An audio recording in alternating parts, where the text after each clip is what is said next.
आज की क्लास में हम देखेंगे कि अपने क्लाइंट को सेंड करने के लिए हम किसी भी प्रोजेक्ट को किस तरह से सेव कर सकते हैं।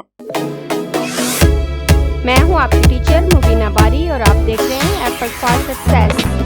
मज़ीद वीडियोस और अपडेट के लिए आप हमारी वेबसाइट विजिट कर सकते हैं। इसके अलावा आप हमें हमारे फेसबुक पेज पर भी फॉलो कर सकते हैं। यहाँ मैं एक लोगो प्रोजेक्ट की एग्जांपल लूंगी। आपका कोई भी प्रोजेक्ट हो सकता है, वो फ्लायर हो सकता है, ब्रोशर हो सकता है, कैटलॉग हो सकता है, कोई बुक हो सकती है, कोई भी प्रोजेक्ट हो सकता है जो आपने अपने क्लाइंट को भेजना है और भेजने से पहले आपने उसको सेव करना है। कई दफा तो आपका क्लाइंट जस्ट किसी एक फॉर्मेट की डिमांड करता है और आप उसमें सेव करके भेज देते हैं। अगर उसने जस्ट प्रिंट लेना है, जैसे फ्लायर है और उसका प्रिंट लेना है, तो वो आपसे पीएनजी या जेपीईजी की डिमांड कर सकता है कि उसको पीएनजी फॉर्मेट में आप फाइल सेंड कर दें या जेपीईजी फॉर्मेट में फाइल सेंड कर दें। कई दफा आपका क्लाइंट आपसे सोर्स फाइल भी डिमांड कर रहा होता है। अब यहाँ मैं आपको बता दूं कि सोर्स फाइल क्या होती है। सोर्स फाइल किसी भी सॉफ्टवेयर की डिफॉल्ट फाइल होती है जिसमें उस प्रोजेक्ट को कंप्लीट किया होता है। अगर हमने किसी प्रोजेक्ट को फोटोशॉप में कंप्लीट किया है तो उसकी सोर्स फाइल पीएसडी फाइल होगी, और अगर हमने किसी प्रोजेक्ट को कोरल ड्रा में कंप्लीट किया है तो उसकी सोर्स फाइल सीडीआर फाइल होगी, और अगर हमने इलस्ट्रेटर में किसी प्रोजेक्ट को कंप्लीट किया है तो एआई फाइल फॉर्मेट में सेव की हुई फाइल इसकी सोर्स फाइल होगी। जब आपका क्लाइंट आपको प्रोजेक्ट देता है तो बहुत सी बातें पहले तय हो जाती हैं।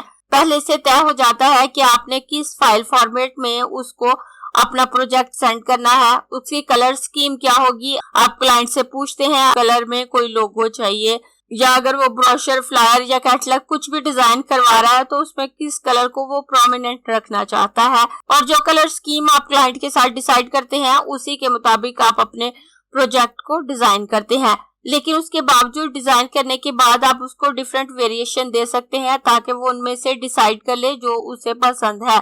यहाँ ये जो मैंने टेक्स्ट का लोगो लिया है इसको मैंने ऑफसेट पाथ वाली क्लास में आपको बनाना सिखाया था। वहाँ हमने इसे ब्लैक कलर में डिजाइन किया था और यहाँ मैंने इसका कलर चेंज किया है। अगर आप देखना चाहते हैं, ये जो इस बॉक्स के अंदर आपको टेक्स्ट नजर आ रहा है, जो EFS लिखा हुआ नजर आ रहा है, ये मैंने किस तरह से डिजाइन किया है तो आप ऑफसेट पाथ वाली क्लास देखकर सीख सकते हैं। वहाँ ये मैंने ब्लैक कलर में डिजाइन किया था, तो यहाँ मैंने इसका कलर चेंज किया है और इसके बैकग्राउंड में एक बॉक्स लगाया है और यहाँ पे बेस्ट चॉइस लिखा है। अब यहाँ पे मैंने टेक्स्ट इसके नीचे लिख दिया है और यहीं पे ये लोगो मैंने राउंड शेप में बनाया है।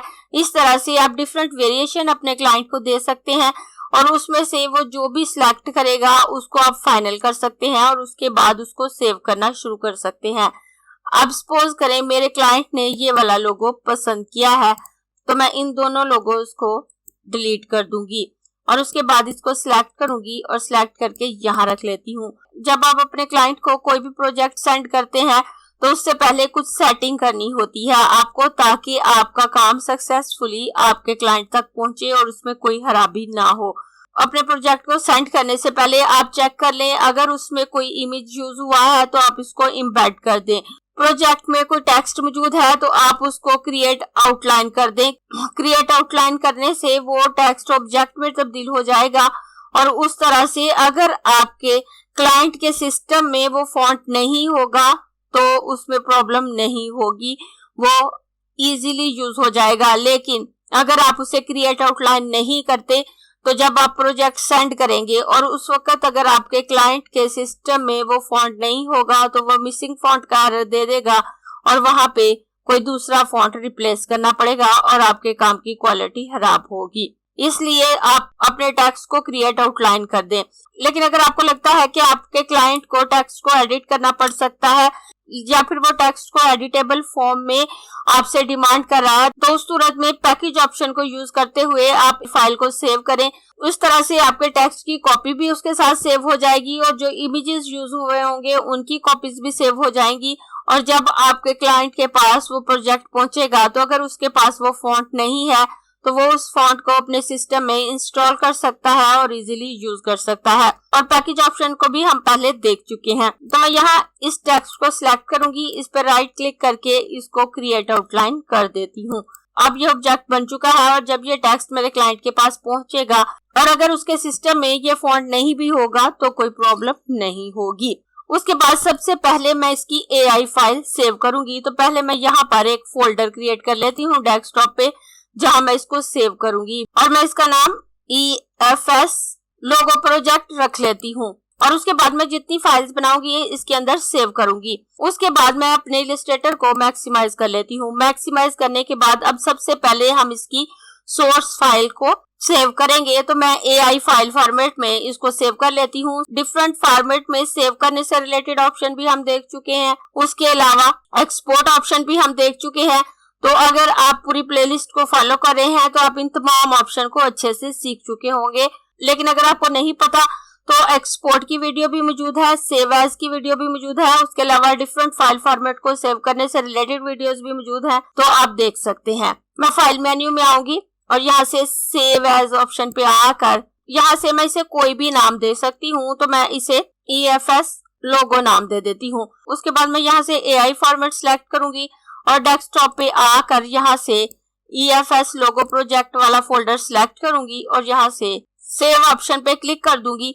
तो उसके बाद यहाँ से ओके करूंगी तो मेरी AI फाइल सेव हो जाएगी। मैं आपको मिनिमाइज करके इस पे डबल क्लिक करके आपको दिखाऊं तो देखें EFS लोगो और ये AI फाइल है, ये यहाँ पे सेव हो चुकी है। मैं इसको वापस क्लोज कर देती हूँ और उसके बाद दोबारा अपने सॉफ्टवेयर को मैक्सिमाइज कर दूंगी और उसके बाद मैं इसको EPS फाइल फॉर्मेट में सेव करूंगी। EPS वेक्टर फाइल फॉर्मेट होता है और जब किसी बड़े साइज में प्रिंट लिया जाना होता है जैसे बिल बोर्ड, होर्डिंग वगैरह, तो वहां पर बहुत बड़े साइज में प्रिंटिंग होती है। तो उस सूरत में हम EPS फाइल फॉर्मेट को सेव करते हैं ताकि हमारे काम की क्वालिटी खराब ना हो। अगर हमने बहुत बड़े साइज की प्रिंटिंग करनी होती है तो PNG या JPEG में सेव करके प्रिंट लेने पे उसकी क्वालिटी खराब हो सकती है, क्योंकि PNG और JPEG रास्टर फाइल फॉर्मेट है।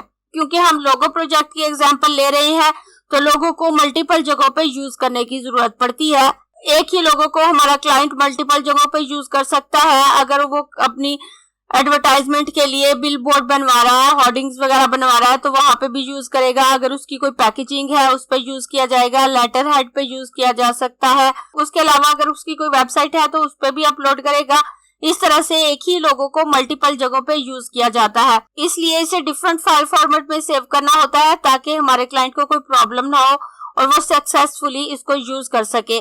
तो उसके बाद अब मैं इसको EPS फाइल फॉर्मेट में सेव करूंगी। तो मैं यहाँ से फाइल मेन्यू में आकर सेव एज ऑप्शन पे आऊंगी और यहाँ पे EFS लोगो उसने सिलेक्ट कर लिया है क्योंकि पहले से हमने इसको यही नाम दिया था और यहाँ पे ये लोकेशन भी इसने खुद ही ले ली है। और यहाँ से अब मैं EPS सिलेक्ट करूंगी और इसको सेव कर दूंगी और यहाँ से ओके कर दूंगी। उसके बाद नेक्स्ट मैं इसको PDF में सेव करूंगी। मैं यहाँ से फाइल मेन्यू में आऊंगी, सेव एज ऑप्शन पे आकर PDF फाइल फॉर्मेट सिलेक्ट करूंगी, सेव कर दूंगी और यहाँ से सेव PDF पे क्लिक करूं तो इसकी PDF फाइल भी सेव हो चुकी है।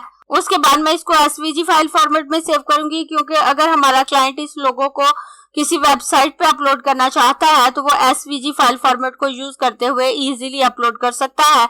तो मैं फाइल मेन्यू में आऊंगी, फाइल मेन्यू में आकर सेव एज ऑप्शन पे आकर SVG फाइल फॉर्मेट सिलेक्ट करूंगी और यहाँ सेव ऑप्शन पे क्लिक करके इसको सेव कर लेती हूँ और यहाँ से ओके कर लूंगी। उसके बाद मैं इसको PNG और JPEG में भी सेव करूंगी। तो मैं फाइल मेन्यू में आऊंगी, एक्सपोर्ट ऑप्शन पे आकर एक्सपोर्ट एज पे क्लिक करूंगी और यहाँ से PNG सिलेक्ट करके डेस्कटॉप पे आकर यहाँ से मैं इसी फोल्डर को सिलेक्ट करूंगी जिस पे मैंने पहले अपने प्रोजेक्ट सेव किया है। PNG फाइल फॉर्मेट को सिलेक्ट करते हुए एक्सपोर्ट ऑप्शन पे क्लिक करूंगी और यहाँ से ओके कर दूंगी। कुछ JPEG में भी सेव कर देती हूँ। तो मैं फाइल मेन्यू में आऊंगी, फाइल मेन्यू में आकर एक्सपोर्ट ऑप्शन पे आकर एक्सपोर्ट एज ऑप्शन पे आऊंगी और यहाँ से JPEG फाइल फॉर्मेट को सिलेक्ट करूंगी और उसके बाद मैं यहाँ से एक्सपोर्ट ऑप्शन पे क्लिक करके ओके कर दूंगी। तो ये JPEG में भी सेव हो गया। इस तरह से हम 6 फाइल फॉर्मेट में अपने प्रोजेक्ट को सेव करेंगे ताकि हमारे क्लाइंट को इसे यूज करने में प्रॉब्लम ना हो और इसे जैसे चाहे यूज कर सके। अगर उसने बड़े साइज का प्रिंट लेना है तो ले सके, अगर छोटे साइज की प्रिंटिंग करनी है तो भी कर सके, वेबसाइट में ऐड कर सके, जैसे भी वो इसे यूज करना चाहे वो इसको यूज कर सके। तो मैं अपने सॉफ्टवेयर को मिनिमाइज करूंगी और यहाँ पे क्लिक करके दिखाऊं तो आप देखें ये EFS लोगो AI फाइल है, EFS लोगो हमारी EPS फाइल है, EFS लोगो JPEG है, EFS लोगो PNG फाइल है, EFS लोगो PDF है और EFS हमारी SVG फाइल है। इस तरह से ये 6 फाइल फॉर्मेट सेव करके आप अपने क्लाइंट को भेज सकते हैं।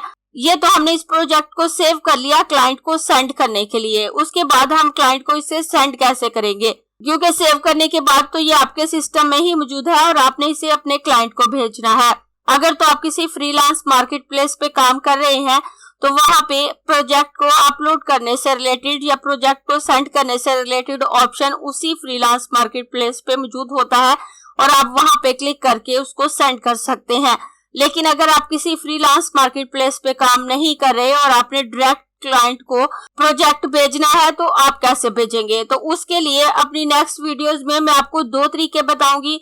एक तो मैं आपको बताऊंगी कि आप गूगल ड्राइव से अपने प्रोजेक्ट को क्लाइंट को कैसे सेंड कर सकते हैं और दूसरा मैं आपको बताऊंगी कि आप टीम वीवर से अपने क्लाइंट को प्रोजेक्ट कैसे सेंड कर सकते हैं। उसके अलावा भी और बहुत से तरीके हैं जिनसे आप अपने प्रोजेक्ट को सेंड कर सकते हैं, लेकिन मैं आपको ये 2 तरीके बताऊंगी जिनसे आप इजीली अपने प्रोजेक्ट को क्लाइंट को भेज सकेंगे। अगर आपको ये क्लास पसंद आई है तो लाइक कीजिए, अपने दोस्तों के साथ शेयर भी कीजिए ताकि वो भी सीख सके। आप अपने क्वेश्चंस और व्यूज नीचे कमेंट बॉक्स में लिख सकते हैं और अगर आपने चैनल सब्सक्राइब नहीं किया तो प्लीज सब्सक्राइब कीजिए ताकि आपको आने वाली वीडियोस का नोटिफिकेशन फौरन से मिल सके।